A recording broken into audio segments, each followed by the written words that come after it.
नमस्कार. छायाज रेसिपीजमध्ये आज आपण पोहे आणि रवा यापासून मस्त अशी नाश्त्याची रेसिपी बनवणार आहोत. तर अजिबात वेळ न घालवता बनवायला सुरुवात करूया. तर सगळ्यात आधी इथे मी 1.5 कप पोहे घेतलेत. जाड किंवा पातळ कोणतेही पोहे इथे तुम्ही घेऊ शकता. तर 1 कप आणि हा अर्धा कप असे पोहे मोजून घेतलेत. तुम्ही घरातली कोणतीही एक वाटी सेट करा आणि तिने इथे सगळं साहित्य मोजून घ्या. आता या पोह्यांमध्ये भरपूर पाणी घालायचं आहे आणि हे धुवून घ्यायचे आहेत. तर इथे पहा, हे पोहे मी 2 ते 3 वेळा स्वच्छ धुवून घेतले आणि नंतर या चाळणीमध्ये काढून घेतलेत, म्हणजे याच्यातलं सगळं पाणी निघून जाईल आणि पोहे सॉफ्ट होतील. तर असेच हे 10 मिनटं आपण ठेवून देऊया. तर 10 मिनटानंतर हे पोहे अगदी सॉफ्ट झालेत. आता हे पोहे मिक्सरच्या भांड्यामध्ये काढून घ्यायचे आहेत. तर इथे सगळे पोहे मी या भांड्यात काढून घेतलेत. आता यामध्ये अर्धा कप दही घालायचं आहे. तर थोडंसं आंबट दही इथे घ्यायचं, म्हणजे फर्मेंटेशन केल्यानंतरची जी आंबट चव असते ती येईल. यानंतर यामध्ये इथे मी अर्धा कप पाणी घातलं आहे. गरजेप्रमाणे पाणी तुम्ही इथे घालू शकता आणि हे असं स्मूथ वाटून घ्यायचं आहे. तर पहा, अगदी बारीक असं हे वाटून घेतलं आहे. आता हे एका बाउलमध्ये काढून घेऊया.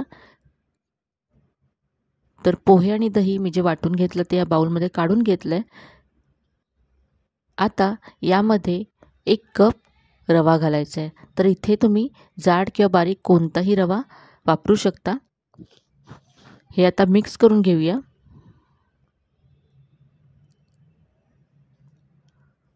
तर हे असं मिक्स केल्यानंतर यामध्ये पाणी घालायचं आहे. तर सुरुवातीला मी इथे 1 कप पाणी घालते. पाण्याचं प्रमाण कमी जास्त लागू शकतं. मी तुम्हाला शेवटी याची कन्सिस्टन्सी कशी हवी ते दाखवेन. तर पाणी आणि हे सगळं पीठ सगळं एकजीव करून घ्यायचं. तर इथे पाहू शकता, मी हे सगळं एकत्र करून घेतलं आहे, मिक्स करून घेतलं आहे आणि याची कन्सिस्टन्सी तुम्ही पाहू शकता. हे आपल्याला असं हवं आहे. जास्त पातळसुद्धा नाही आहे आणि घट्टसुद्धा नाही आहे. तर हे पीठ तयार आहे. आता हे आपण झाकून ठेवणार आहोत. तर हे 15 ते 20 मिनटासाठी झाकून बाजूला ठेवून देऊया आणि तोपर्यंत मस्त अशी चटणी तयार करून घेऊया. तर इथे मी अर्धा कप डेसिकेटेड कोकोनट घेतलं आहे. मी किसलेलं ओलं खोबरं इथे घेऊ शकता.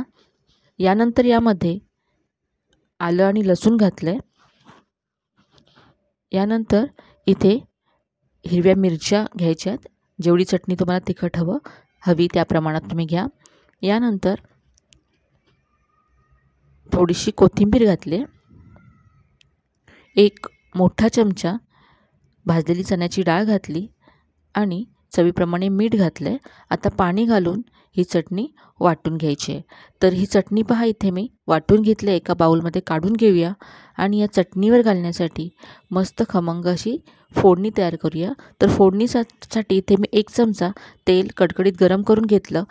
त्यामध्ये पाव चमचा मोहरी घातली आणि थोडासा कढीपत्ता घातला. आता ही फोडणी चटणीवरती घालूया.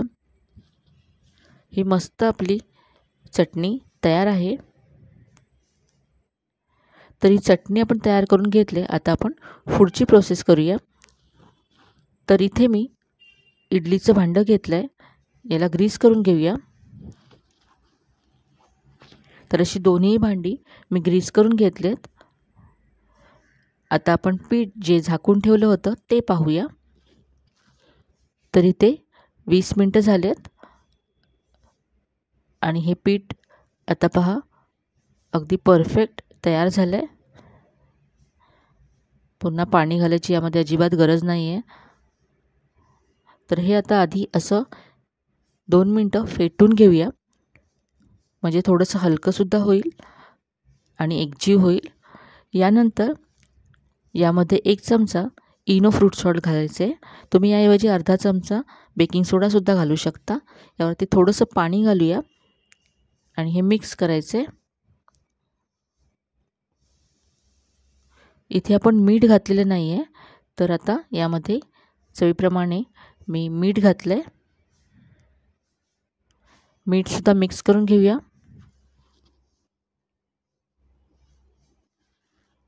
आता हे पीठ आपलं इडली बनण्यासाठी तयार आहे. तर इडलीचं भांडं आपण जे ग्रीस करून ठेवलं होतं त्यामध्ये पीठ घालूया.